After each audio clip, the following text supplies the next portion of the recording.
తన జీవితంలో ఎదురైన ఆసక్తికర సంఘటనలు చక్కగా అక్షరీకరించి పుస్తక రూపంలోకి తేవడం అందరికీ సాధ్యం కాదని ఉదయగిరి జిల్లా సాధన సమితి అధ్యక్షులు కె వేణుగోపాల్ అన్నారు. సీనియర్ జర్నలిస్ట్ ఉదయగిరి ఫయాజ్ రచించిన భలే పుస్తకాన్ని శుక్రవారం ఉదయగిరిలో ఐటీఐ కాలేజీలో ఆయన ఆవిష్కరించారు. దక్షిణ భారతదేశంలోని 4 రాష్ట్రాల్లో ప్రముఖ తెలుగు దినపత్రికల్లో సబ్ ఎడిటర్ నుండి చీఫ్ బ్యూరో వరకు కీలక హోదాల్లో పనిచేసిన ఉదయగిరి ఫయాజ్ ధన్యుడని, గతంలో రచించిన 2 పుస్తకాలు సినీ నటులచే ఆవిష్కరించారని ఆయన చెప్పారు. మరిన్ని పుస్తకాలు ఆయన కలం నుంచి వెలువడాలని ఆయన కోరారు. అనంతరం రచయిత ఫయాజ్ మాట్లాడుతూ తను పుట్టిన ఊరిలో తనకు ఎన్నో అనుభూతులు, వింత సంఘటనలు, జ్ఞాపకాలు దొంతరలో మొదలవుతున్నాయని, వాటిలో కొన్ని ఆసక్తికరమైన భలే జ్ఞాపకాలలో పొందుపరిచానన్నారు. ఉదయగిరి కాదరియా ఆస్థానా అధ్యక్షులు షేక్ అహ్మద్ బాషా, జిల్లా పరిషత్ కోఆప్షన్ సభ్యులు గాజుల తాజుద్దీన్, జన విజ్ఞాన వేదిక జిల్లా నాయకులు దస్తగిరి అహ్మద్ తదితరులు ఈ కార్యక్రమంలో పాల్గొన్నారు. జర్నలిస్ట్గా నా అదృష్టం ఏంటంటే కీలకమైన హోదాల్లో పనిచేసే అవకాశం దొరికింది. వందలాది మందిని ట్రైన్ చేసే అవకాశం కూడా నాకు వచ్చింది. అయితే నేను ఇప్పుడు కూడా నేను ఇంత అని చెప్పుకునే అలవాటు లేదు, బయటపడి కార్యక్రమాలకు వెళ్ళే అలవాటు కూడా లేదు. దానివల్ల ఏంటంటే నేను చాలా స్తబ్దుగా, చాలా అంతర్లీనంగా ఉండిపోయాను. బహుశా నేను ఇన్ని చోట్ల పనిచేశానంటే చాలామందికి తెలియదు, మా ఊరు వాళ్ళకే తెలియదు. నాకు ఉదయగిరి అంటే చాలా ఇష్టం. ఈ ఉదయగిరి నుంచి ఎక్కడెక్కడో పనిచేసిన మన ఉదయగిరి అనేదే నాకు మనసులో ఎప్పుడూ కలుగుతూ ఉంటుంది. సరే, ఇప్పుడు నేను ఒక జర్నలిస్ట్గా 38 ఏళ్లుగా జర్నలిజంలో ఉన్నాను. 1986లో ఈనాడులో సబ్ ఎడిటర్ హోదాలో జాయిన్ అయ్యాను. ఆ తర్వాత చీఫ్ హోదాలో నేను అనివార్య కారణాల వల్ల, మా తల్లిదండ్రులకు అనారోగ్యం వల్ల నేను రిజైన్ చేసి అక్కడి నుంచి రావాల్సి వచ్చింది. 25 ఏళ్ళు పనిచేసిన తర్వాత ఆ 25 ఏళ్ళు కూడా నేను చాలా కీలకమైన హోదాల్లో పనిచేశాను. రామోజీరావు గారు నన్ను తన పుత్రుడిలాగా చూసుకున్నారు, చాలా దగ్గర తీశారు, చాలా చనువుగా చాలా నేర్పారు. ఆయనతో ఎక్కువ కాలం గడిపే అవకాశం నాకు వచ్చింది. అట్లాగే నేను చెన్నైలో పనిచేసినప్పుడు అబ్దుల్ కలాం లాంటి వ్యక్తిని రిపోర్టింగ్ చేసే అవకాశం దొరికింది. అట్లాగే సినిమా ఇన్ఛార్జిగా ఉన్నప్పుడు నేను చాలామంది సినీ ప్రముఖులతో దగ్గరగా మసలే అవకాశం దొరికింది. తర్వాత చాలా ప్రాంతాల్లో పనిచేసినప్పుడు ఎందరితోనూ నాకు చాలా అనుభవాలు ఉన్నాయి. ఆ నేపథ్యంలో ఒక రోజున నాకు ఒక ఆలోచన వచ్చింది. ఒకసారి నా జీవితంలో చాలా తమాషా అయిన సన్నివేశం కూడా జరిగింది. అదేంటంటే నేను తమిళనాడు డెస్క్ హోదా నుంచి చెన్నై బ్యూరో చీఫ్గా నేను చెన్నైకి వెళ్ళాను. వెళ్ళిన మరుసటి రోజు నేను ముఖ్యమైన ప్రెస్ మీట్ కోసమని తాజ్ కన్నెమరా 5 స్టార్ హోటల్కి వెళ్ళాను. నాకు అప్పుడు బండి కొనుక్కునే అవకాశం కానీ లేకపోతే టైం కానీ లేవు. ఆ పరిస్థితుల్లో నేను రేణిగుంట నుంచి తిరుపతి నుంచి తెచ్చుకున్నటువంటి సైకిల్ మీదే నేను తాజ్ కన్నెమరాకి వెళ్ళాను. సరే, ఆ ప్రోగ్రాం చూసుకొని బయటకు వచ్చి చూస్తే అక్కడ సైకిల్ లేదు.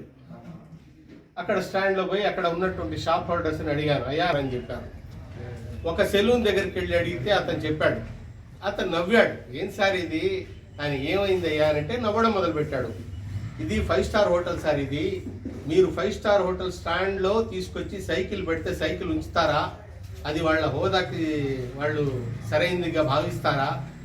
ఎంతవరకు సమంజసం ఇది అని అంటే, మరి ఎట్లయ్యా నా సైకిల్ పరిస్థితి ఏంది అని అడిగాను. నేను అడిగితే, అట్లయితే మీరు ఒక పని చేయండి సార్, ఈ గేట్ వదిలేసి పక్క గేట్కి వెళ్ళండి, అక్కడ ఏమైనా మీ సైకిల్ ఉంటే ఉన్నట్టు, లేకపోతే మర్చిపోండి అని అన్నాడు.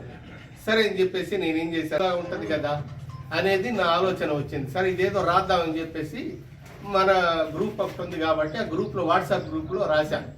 రాసిన తర్వాత దానికి అద్భుతమైన రెస్పాన్స్ వచ్చింది. మీరు ఇంకేమైనా ఉంటే రాయండి సార్, ఇది బాగుంది అని చెప్పి చాలామంది ఎంకరేజ్ చేశారు.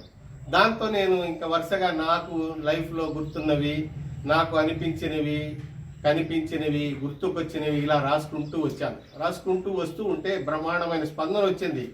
ముఖ్యంగా పాత్రికేయ మిత్రులు అయితే నన్ను ఎంతగా ఆదరించారో నేను చెప్పలేను. నేను ఇలా రాస్తూ కొనసాగడం తర్వాత దగ్గర ఒక 75 భాగాలు వచ్చింది.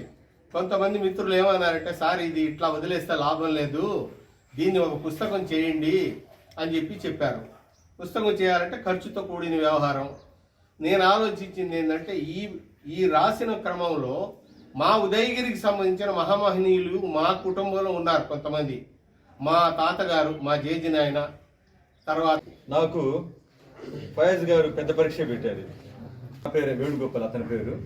ఇంగ్లీష్ మీడియం చిన్నప్పటి నుంచి అతను బాగా చదివి ప్రతిదీ క్లాసులో విని నాకు చెప్పేవాడు తెలుగులో. అలా ఫస్ట్ క్లాస్లో పాస్ అయ్యాను. లేదు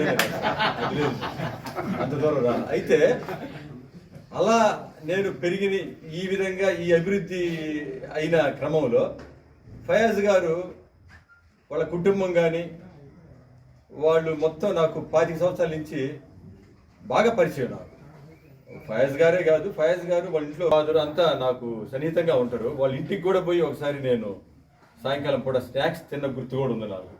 మీకు తెలుసా? అంత సన్నిహితం నాకు. ఉదయగిరిలో ఎక్కడ నేను ఎవరింటికి పోను, ఇంకొకరింటికి కూడా పోయాను, 2 ఇంటికి పోయా.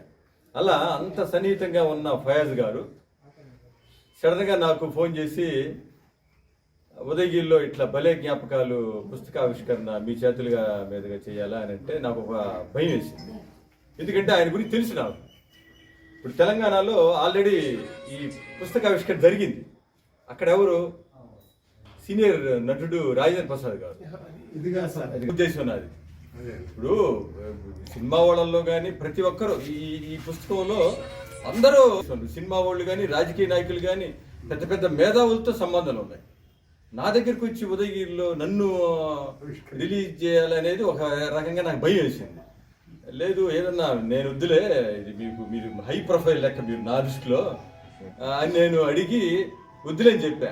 లేదు మాకు మీరు హై ప్రొఫైల్ అని చెప్పి నన్ను కన్విన్స్ చేసి బౌండ్ చేశాడు నన్ను.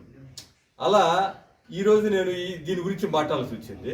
అయినా బలవంతంగా ఒక 4 రోజుల క్రితం పోస్టులో పంపించారు. ఇది పంపిస్తే నేను ఖాళీ సమయంలో అక్కడక్కడ ఒక పేజీ తిరిగేసాను, వరుస కాకుండా. నేను ఖచ్చితంగా చెప్పాలనుకున్నది నవ్వుకున్నది ఒకటి ఉంటే అది హైజాక్ చేశారు. నేను ఇప్పుడు అది హైజాక్ చేశారు. కానీ నేను నిజంగా నేను చదివానా లేదా అని చెప్పాలంటే 1997లోనే కదా అది. అవునా కాదా? నిజం నమ్మారా? నేను చదివా. ఆయన మళ్ళీ వేరే పనులు ఉండి ఏదో మొత్తానికి ఆయన పర్సనల్ గబగబా చేశారు, కానీ మనకి ఇంట్రడ్యూస్ చేశారు. సో ఇది మంచి కార్యక్రమం. ఇది ఈ యొక్క భలే జ్ఞాపకాలు అనేది ప్రతి ఒక్కరూ చదవాల్సిన పుస్తకం ఇది. నేను కూడా నాకు మైండ్ అంటే ఫుల్ ఎక్కువ మంది పేషెంట్లు ఉంటే నేనే డిస్టర్బ్ కాదు, కానీ ఆ రోజు కొద్దిగా టెన్స్గా ఉండి ఇంకా ఇంటికి పోయేటప్పుడు ఇంట్లోనే ఆ ఓపీలోనే ఉంటుంది నాది. ఇప్పుడు పోయి చూసిన ఓపీలోనే ఉంటుంది. ఒక పేజీ చదువుకొని నవ్వుకొని ఇంటికి వెళ్ళిపోతా.